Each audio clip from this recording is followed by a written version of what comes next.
So just went through a run with this build on Volibear, but let's do a build breakdown and look at what other relic options work with him.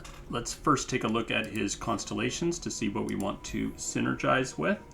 So he has, when you summon a Titanic ally, it strikes the weakest enemy. This is meaning we want to make sure we have lots of Titanics in our deck, especially when we're drafting. And then also when we slay a unit, we get 2 Storm Sigils. This makes this cheaper to summon Titanic allies. And so again, we're trying to get Titanics. Titanics are either 8 units with 8 power or 8 health. So trying to make that happen, we'll look at how we can do that with some of our relics, or we can just leverage other pieces such as getting these strikes and things like that, killing units to get things out easier. The mana gems, typically Titanic units are very expensive, so having more mana gems, really important. And then his 6-star Doom of All. This gives you, when you summon a Titanic ally, you grant it +2/+2 for every Storm Sigil consumed. So if you have like 4 Storm Sigils out there, this will give you +8/+8. Very good. Makes your board even bigger, even quicker. I don't feel like this is extremely necessary. He's very strong even without this, but for some of the higher ranked adventures, this will just make you a bit more secure with dropping your big units and being able to snowball the game. His bonus stars, I would say the main ones that are really important are this Star of Discovery that gives you, when you draft 6+ cost units, they get regeneration and tough. The Star of Legends, which gives supporting champions that you draft Titanic, either this +3/+3, +2/+2, or +1/+1, depending on their cost. So I think this is like either 1 to 3 cost. This is 4 to 6, somewhere like 4 to 6 cost, and this is like 7+ cost. Might even work with 6 cost. I'd have to check. Anyway, something like that. They don't tell you which ones these are, but those are pretty good. So those are the main ones. These other ones are nice, like Valhyr's Prophet getting Shadow Totem, and this Tarkaz, the Tribeless, getting Hardy Rations. Definitely nice, but I would say less necessary than these two. So his relics here, what we were using previously was this stacked deck. This typically won't trigger at the start of your run, but once you get up to 30 cards in your deck, then you get your allies to have +1/+1 when you drop them, and if you get up to 42 cards, they'll have +2/+2. Nice thing with this is if you draft any units or get things that end up with either 7 power or 7 health, when you drop them, they'll get this +1/+1, and it'll consider them Titanic. They'll get that free strike. It won't make it cheaper to drop them, unfortunately, because they don't get this +1/+1 while they're in your hand. They only get it once they hit the board, but it will still trigger the strike when they do hit the board. So that's the primary reason we're doing this, is just to get more of the free strikes for units that are right on that threshold of becoming Titanic. You can definitely easily substitute this out for something else. One of the things I often use on my free-to-play account is Frozen Tomb. This is really good. Volibear is an expensive unit. When he pops out of this, he will strike units, so really strong to use. Also, it's an option to substitute instead of this Cease and Desist. Cease and Desist is pretty nice. He has 10 power by default, and so if you drop him, he will start a free attack, so you get more damage in, and he will do this Relentless Storm 3 times. If he's leveled up, like if he's died and then you drop him again or you recall him or something, then when you attack, you also do 3 Relentless Storms, so you can get an extra proc of this if you're dropping a leveled up version of him, also nice. But yeah, this is good. The one thing you should be on the lookout for if you are using Cease and Desist, if you have pretty much a board of 5 units plus a bunch of Storm Sigils out there, the Storm Sigils will make him cheaper, but when you drop him, he will automatically be attacking. And so for some reason, if he doesn't hit the back line of the board, it doesn't consume the Storm Sigils. And so he will basically get the free attack in, and then he'll delete himself because the Storm Sigils will stay out, and he will just, not have any space to show up on the board, and he will die. So keep that in mind if you are using Cease and Desist. Try not to drop him if you have a full board plus your Storm Sigils taking up your last slot. Yeah, that's Cease and Desist. So that's a good way to get tempo when you drop him. But as mentioned, Frozen Tomb, also a good way to potentially, you can even get multiple Volibears on the board by using this. You can often toss him down before turn. I mean, if you have extra mana gems and stuff, you can often toss him down before you get to the 4th turn when it automatically summons him. So then you'll have 2 Volibears on the board. Will be quite strong.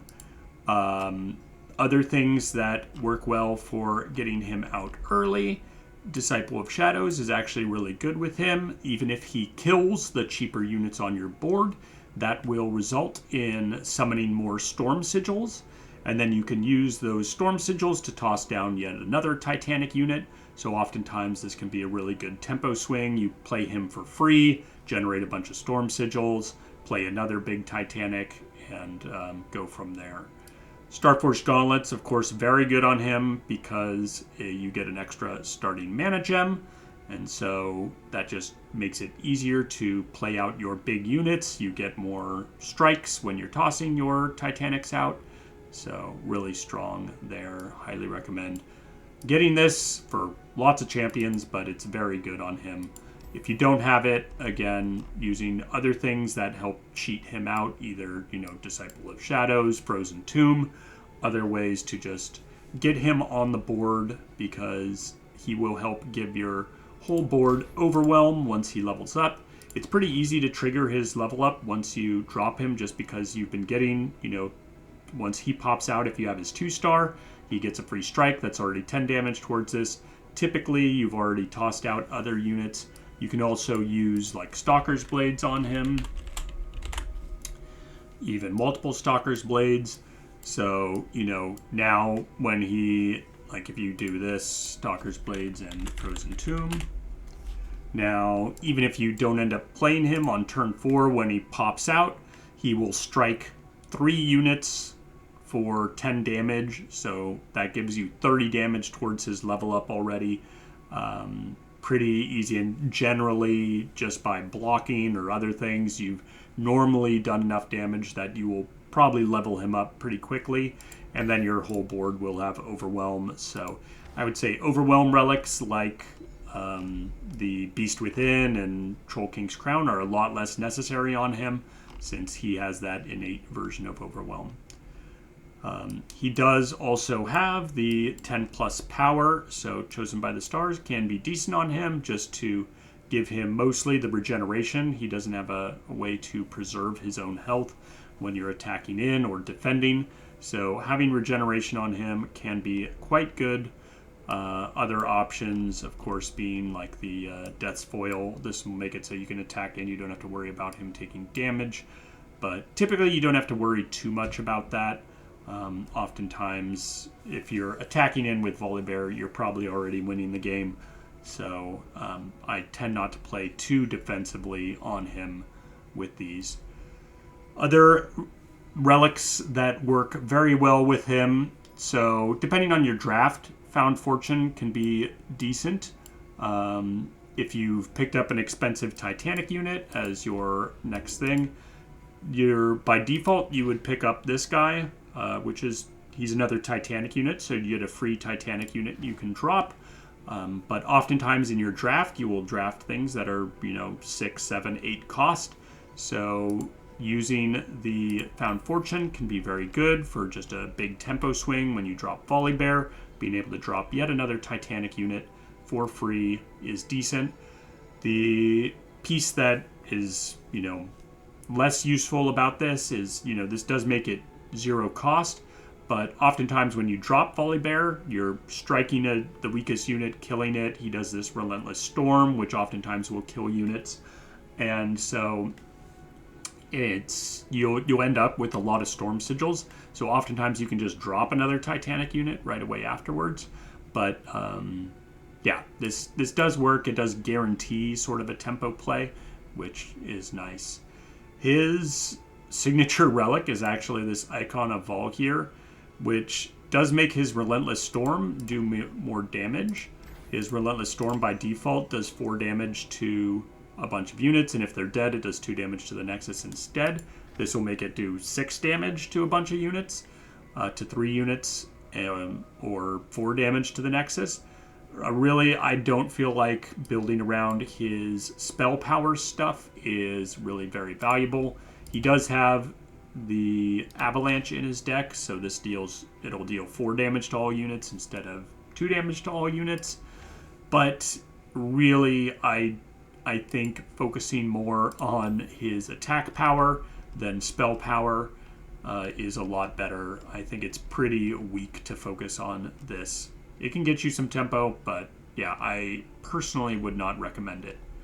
Another thing that is very good on him is Portal Pals. This will basically give you 2 free 7+ cost units, which are also often Titanic, and you can just play those out. I would say this is even better than Found Fortune because you're generating things in your hand, and this will happen on summon. So also if you're using something like Frozen Tomb,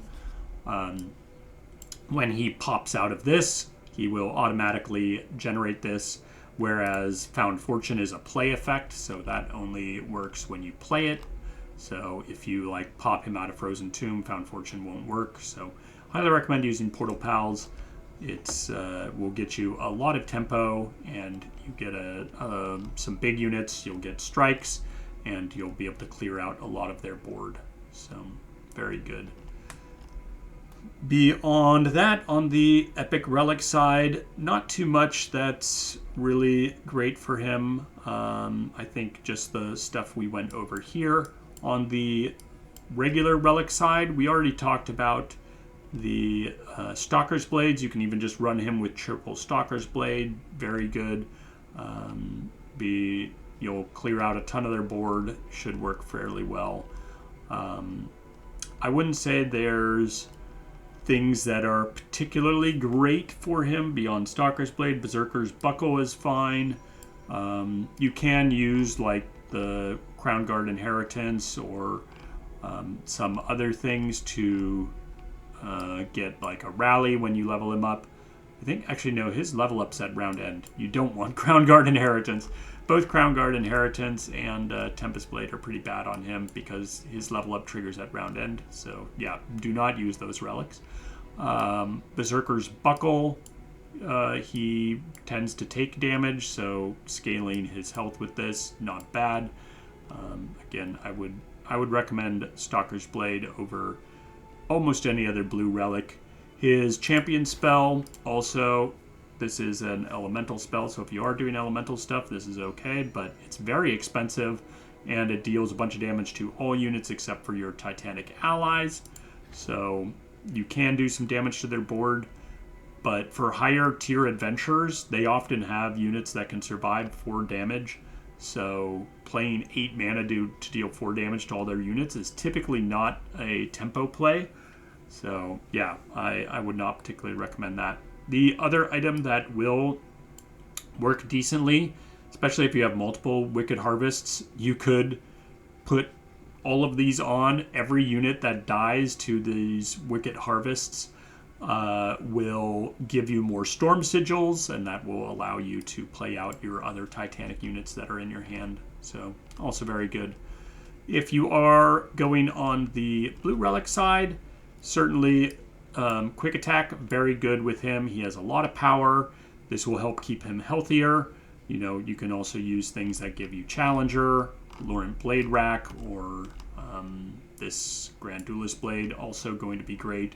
Regeneration, also really strong on him. So that's on the green relic side. I would just stick to those pretty much.